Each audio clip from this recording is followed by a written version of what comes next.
Cool. So we're gonna talk about what smoke does? Yeah. Okay. Where there's smoke, there's fire, right?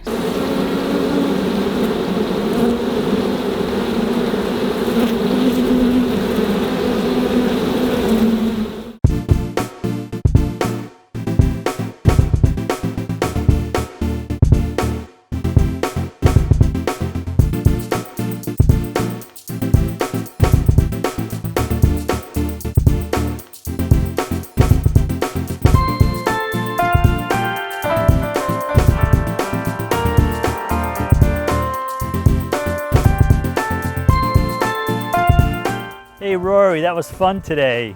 That was good, right? 3 hours in Ken's beekeeping life on a Saturday. He shows up this morning and says, hey, what are you doing today?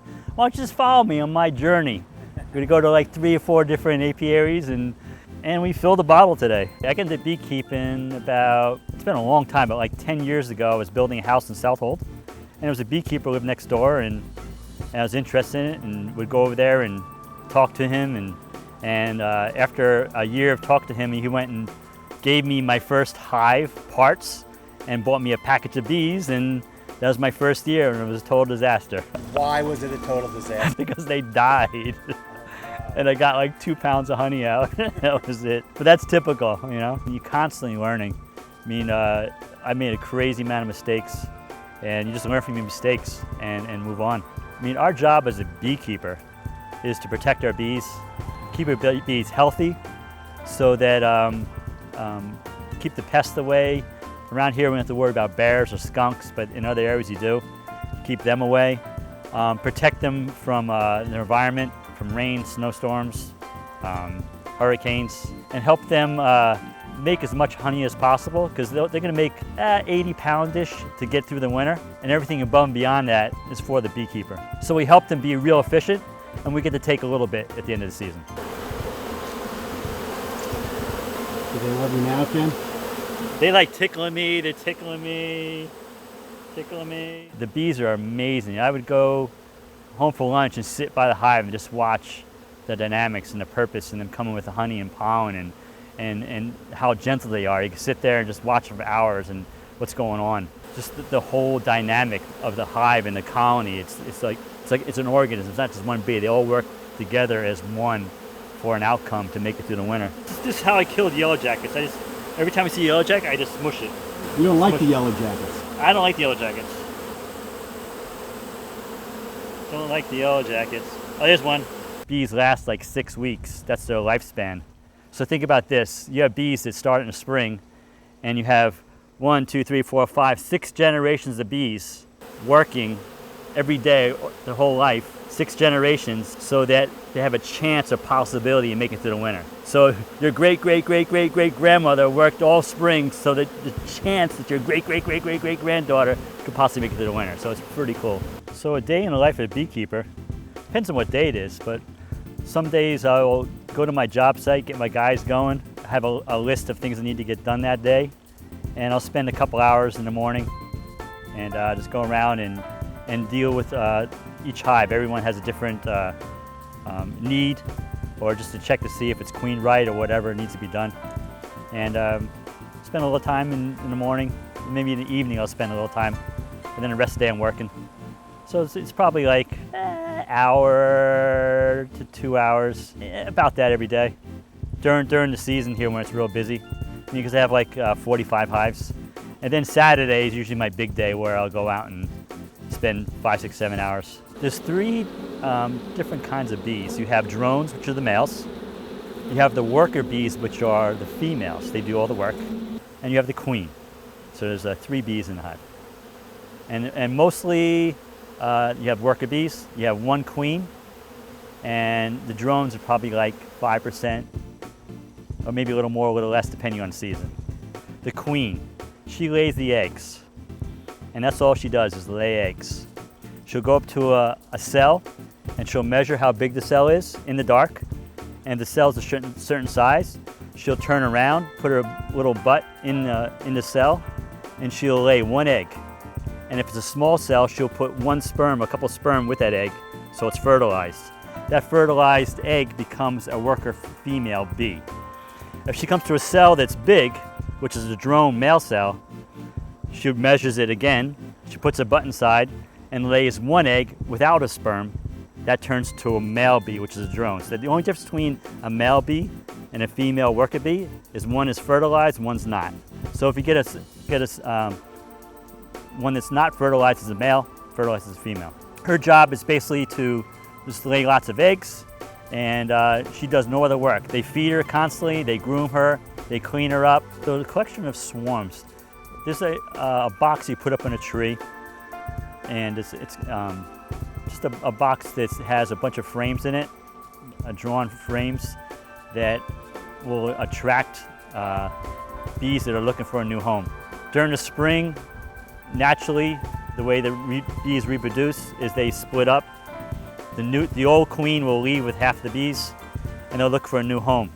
So we set up these swarm boxes, the right size with the right compartments inside and right drawn frames, basically rooms inside.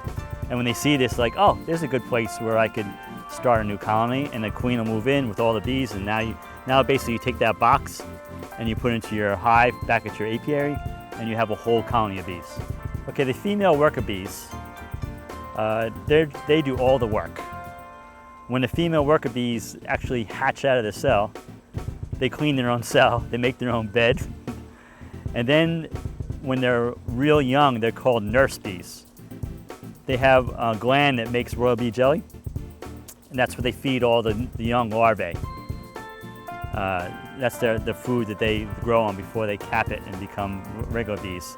And they go through a whole bunch of different jobs from the time they're born to the time they die, and every bee does almost every job.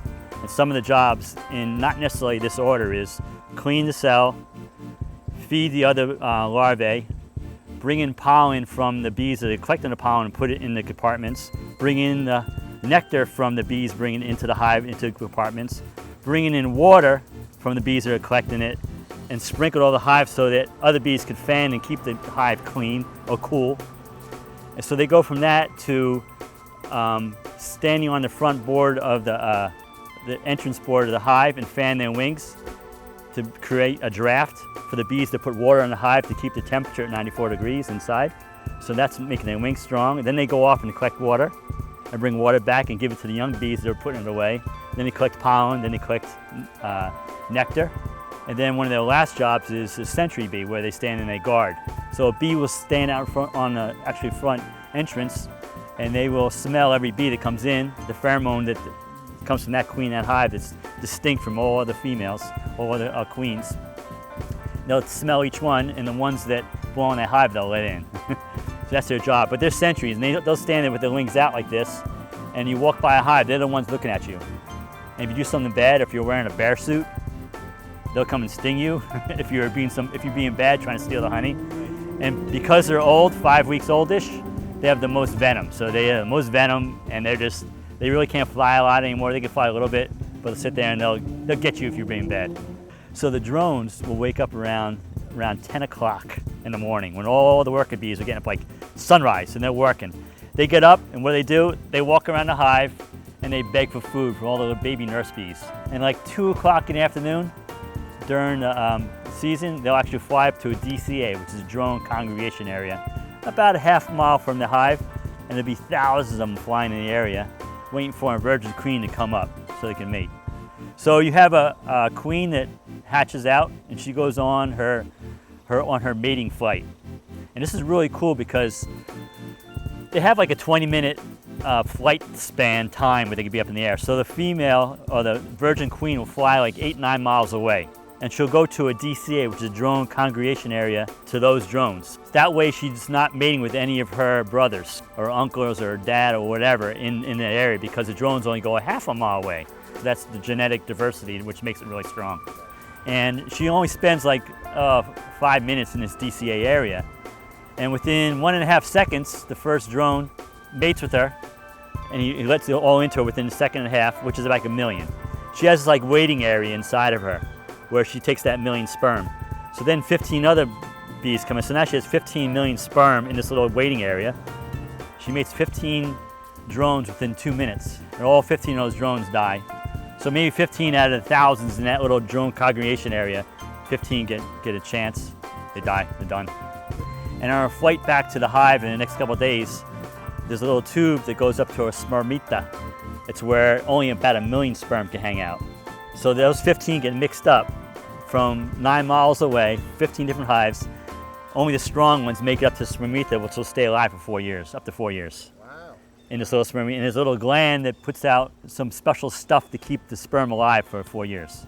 It's still a hobby. I do it as a hobby, and money started coming in now much more than I expected. But I'm having fun with it. I was doing it before without the money. Now the money's coming in. It's like it helps me buy more equipment and more stuff, and now I can spend more time during the day doing it. Because my wife's like, "Wow, you're bringing money in. Sure, go do the bees." One of my other hobbies is the sailing. So I got a sailboat in the middle, and so I call it Ken's Norfolk Honey.